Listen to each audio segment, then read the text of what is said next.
Hi ladies and gents, Pond here with another video for Rise of Empires, Ice and Fire. Thank you so much for your previous likes, comments and subscriptions to the channel. If you haven't subscribed already, why not click on that button and ring the bell so you can get notifications of whenever I'm dropping content on the channel. And now onto the topic of this video, and it is another one of my hero guides. This time we are covering the anniversary celebration hero Cleopatra VII, Egypt Queen. First off, let's talk about the mechanics that have been used to obtain Cleopatra. Everyone is aware that there has been a lot of upset and complaints amongst the community due to the way that you have to obtain 34 copies of Cleopatra to max her, and the fact that this was a completely new system and it wasn't properly communicated to the community at the start of the event. I have fed all of this information and feedback to the developers, my contact at the developers. I'm hoping that going forward, if they do make any changes to the game mechanics, not only just to heroes but also to other elements of the games, new game modes, etc., they will hopefully do more detailed descriptions like we saw towards the end of last week when they did actually release more detailed information about how you upgrade Cleopatra. I can tell you that the developers have taken on board feedback regarding Cleo, and they have confirmed that there will be no more heroes in the near future that require lots of copies like Cleo. Another question that people have asked is, why is Cleo not classed as an SX hero? It's just purely because she is just a special hero for the anniversary celebration, and she wasn't like determined to be in a specific season. And she's kind of a special example that can be used for nearly all seasons, so that's why they basically haven't put that SX transfix to her. Now let's talk about her as a hero. So let's get into the hero menu. She is a support hero. She is a general hero, so she will work with all three troop types, so that is good news for people in terms of that she is got a bit of diversity to her and flexibility. Her skills: skill 1, Dictator, is the usual 23,100 extra marching capacity for your squad. Skill 2, Dazzling Shield, it's a prep skill, so it will activate prior to the battle and then during the round. So for the first 4 rounds, the friendly squad with the lowest troop power has 40% chance to dodge the incoming damage when being attacked. That is generally going to be your front row squad. Dodge is not the best form of kind of evasion or kind of tankiness. Sorry, dodge isn't the best form of tankiness. Usually you would say that obviously recovery skills, healing skills are.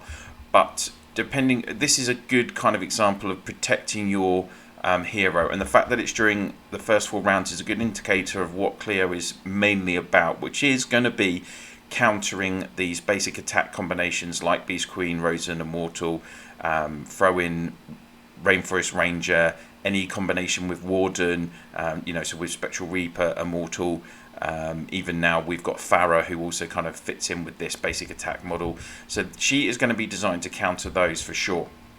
The last 4 rounds, Dazzling Shield deals 230% damage to the enemy squad with the lowest troop power per round. So this is helping trying to finish off that squad. We've seen these kind of skills that do target what I like to call finishing skills that target the troop squad with the lowest number. It helps get rid of them. If you can get rid of a squad and its hero, that really does then make it easier to win the battle. You're debilitating your opponent, so I do like those kind of elements in skills. Her third skill is Defensive Formation, usual 50% extra resistance for your squad, and of course Offensive Formation on skill 4, giving the extra 50% might, nothing new there. Skill 5, Mesmerizing Posture, it's another prep skill, effective range of 5. You can put Cleopatra on any row of your squad.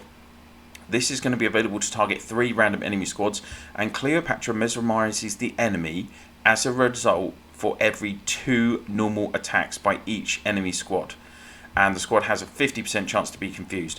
Putting it in layman's terms, each time one of your opponent's squads does 2 basic attacks where the troops attack, then there is a 50% chance for them to be confused. This ends up with them then choosing a random target for its skill and normal attacks, because of course with confusion, once a squad is confused, it can attack the opponent still, i.e. you, but it can also attack its own squads. And that is why confusion can be a real killer if someone's doing a high level damage skill. They're confused and they attack themselves, because you have the double whammy of you're not taking that damage, and they are compiling it onto themselves, and that only lasts for 1 round. But this key element here is the 2 normal attacks. So of course, for instance, if you're up against an opponent who has got Warden on the middle row, and then they've either got Reaper, Immortal, Rainforest Ranger, obviously the most common kind of combo with that is currently Rosen, Warden, Rainforest Ranger. Then Warden is giving Rainforest Ranger its basic attack, so the back row is attacking twice every round. So basically, if you are using Warden and you're up against Cleo, Cleo is going to have a 50% chance every round to confuse your squad. Plus, when you think that Rosalie can potentially be giving extra basic attacks in the first 3 rounds as well, you could actually potentially be getting confused quite a lot, even within the first couple of battles, couple of turns of the battle. So it's all about countering these basic attack combinations and getting them confused. Skill 6 is extra HP, so she's pretty tanky, which is kind of interesting because she can go on the back row quite often and maybe also on the middle row. And then she gives 40% might for her offense, so again, kind of supporting those attack heroes, and you will want to generally put her with some heroes that are going to do damage in your squad. Finally, her 8th skill, Withering Life, effective range of 5 again, so like I said, can go on any row. When the hero takes action, and this is a combat skill, when the hero takes action, 100% chance to make the confused enemy squad stay in a vulnerable status, which means every time it takes damage, it will take 15% more damage at the subsequent time. Basically, what it's saying is, when it gets to your turn, if any of the squads in your opponent are confused, then they will take 15% extra damage. That's it. I don't know why they have to make it so long-winded. This lasts 2 rounds, and also you have a 50% chance to deal 225% damage immediately to your opponent's squad as well. So if they are confused, you can do extra damage here as well.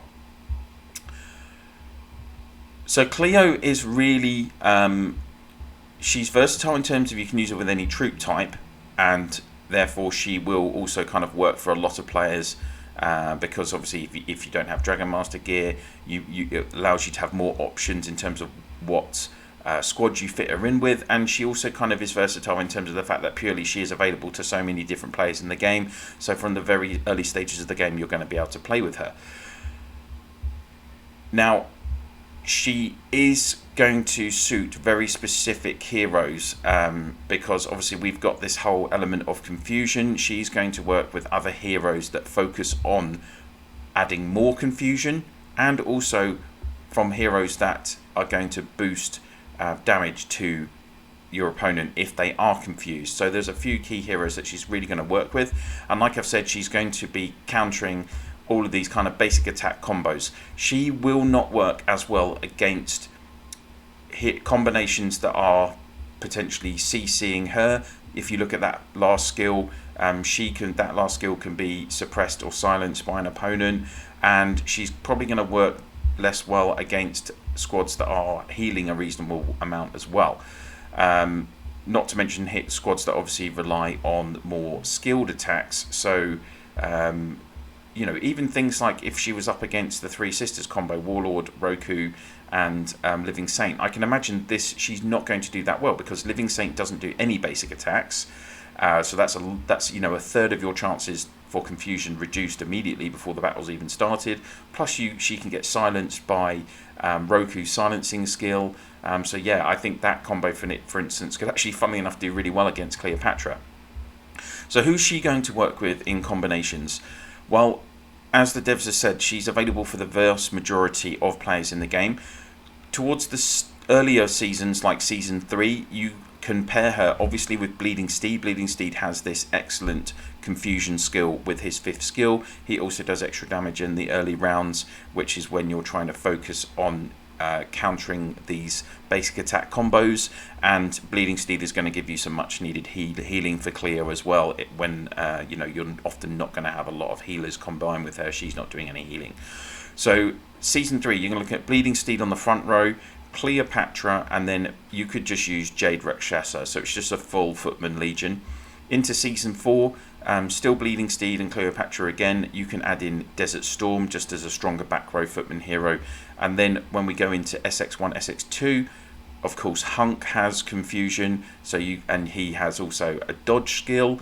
So you can put Hunk on the front row. You're going to be getting a bit of dodge from him. It's only 25% chance each turn.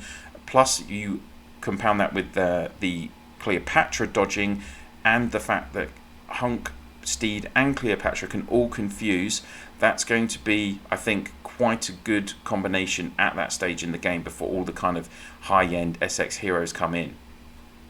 Looking on further into the SX legions, you're probably going to be looking at, well, the most obvious one is Son of Ragnar. So obviously Son of Ragnar gives 70% extra damage to the opponents who are confused from his 5th skill, and that 5th skill also has a 30% chance to extend confusion, and his 8th skill guarantees confusion for 2 squads on turns 4 and turn 5.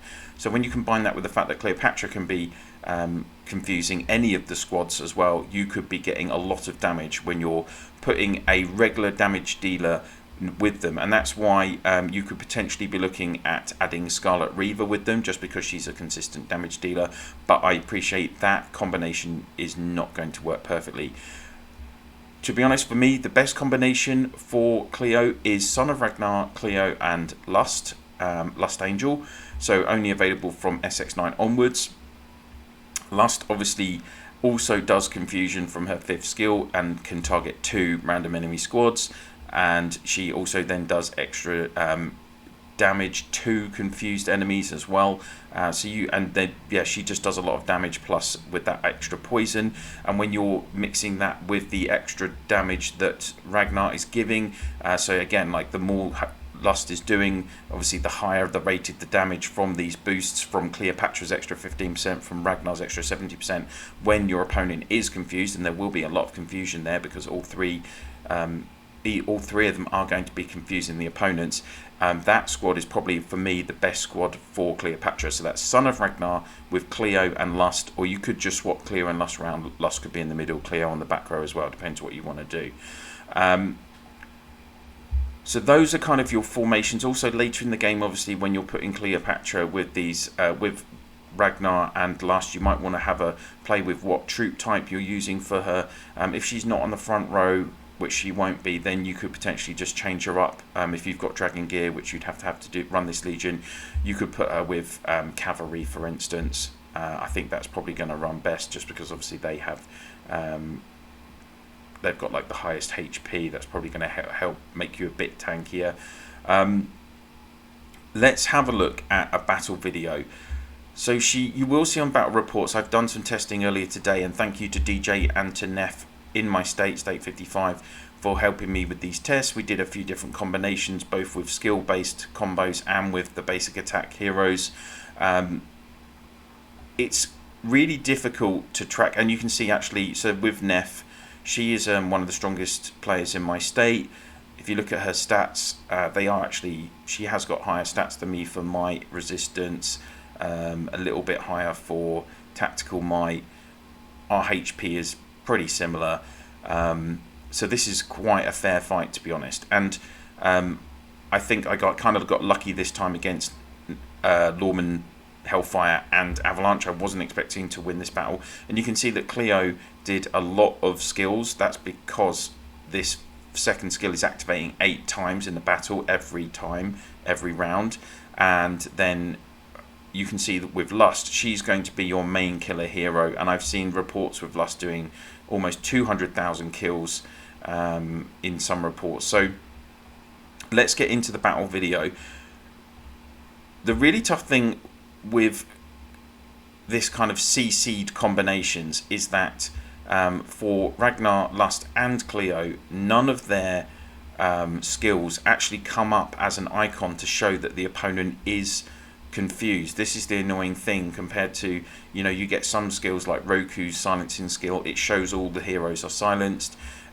We see it with Ashen Verdict skills when he's doing that mark, where they can have various forms of CC attached to them, and there are icons for that. So I will be also hoping that I can suggest to the devs that potentially they can improve the interface on this battle video, just showing more information so it's easier for us to understand what's going on, because we could be getting confusion already now from Cleo, because the opponent has basic attacks 2 times, each squad has basic attack 2 times, but you just don't know. So you can see on the front row as well, we are getting some dodging here, because her skill 2 for turns 1 to 4, remember, is going to do give you 40% chance to dodge, so that's helping your front row protect some troops. Not so key in this kind of combination where you're up against Lawman, Hellfire, Avalanche, because it's quite common. Here we go, so this is going to now be, that's the damage being done, that 225% damage from an 8th skill. Again, remember, it doesn't activate every time, it's only 50% chance, but now the opponent's legions are going to be taking an extra 15% damage, and it means that they are confused. So that skill only activates if your opponent's squads are confused. So that's kind of the only kind of indicator that you can see in a battle video that you have managed to confuse your opponent's squads, if that makes sense. Dazzling shield, as you can see, is activating again. That just means, again, your front row has the chance to dodge. And let's just speed it up a little. Let's speed it up now through the battle, so you can see again this damage being done. And what you can see is that around turns 4 and 5, this is where I think this combination can do an awful lot of damage against most opponents, because you're getting this guaranteed confusion from Ragnar. You're getting a reasonable amount of damage done from Lust, in terms of like her second skill can poison, like you're seeing here. Then you're getting also the extra damage from turn 5 from Cleo's skill 2.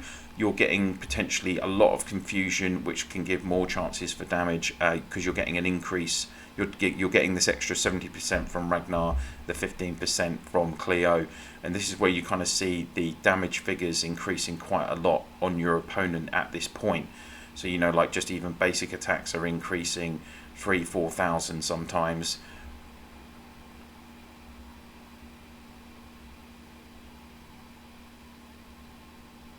There you go, 4,000 against a fellow cavalry, and you can see the difference there, that the opponent is only doing about 2,300 kills with their basic attacks. And then from turn 5, you'll see for turn 5, turn 6, turn 7, turn 8, you get Dazzling Shield, and that will attack your opponent's squad with the least troop count. And that's basically that is basically Cleo in a battle setting. So yeah, Cleo, I guess, to be honest with you, she is the most controversial hero that's been released in the game. Most players will have several copies of her from being able to accumulate the fragments during the event, but even so, there were way too many copies, and even just unlocking the 8 skills, they needed an awful lot of epic badges as well, never mind just all of the copies of Cleopatra.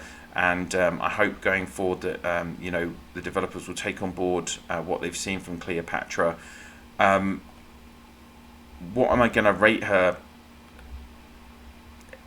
It's really difficult. I mean, if she's up against basic attack combinations and certain other combinations, then potentially she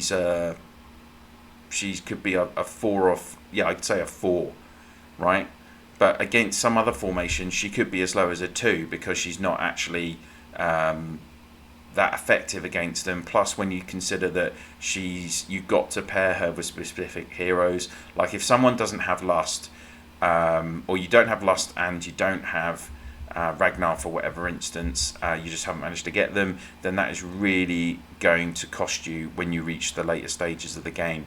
And for those of you earlier on in the game, you have to have Bleeding Steed, absolutely. If you don't have Bleeding Steed in seasons 3 and 4, again, she's not going to be generating enough confusion. So it's one of those where in certain situations she's going to be excellent, but does she have that consistency? Probably not. So that kind of brings me to the conclusion that I would rate her a 3. So there we go, guys. I hope you found this review balanced and informative. If you have, please do click on that like. Of course, I'd be interested to hear your comments. There have been a lot of comments already in the community about Cleo. So please do pop your comments in the comments section down below. And if you could please share this video and my channel in your Alliance chat, Province chat, through Line, WhatsApp, Viber, Discord, whatever you use to communicate with your fellow players in the game, that would be very much appreciated. Thank you so much for watching, and I'll see you soon.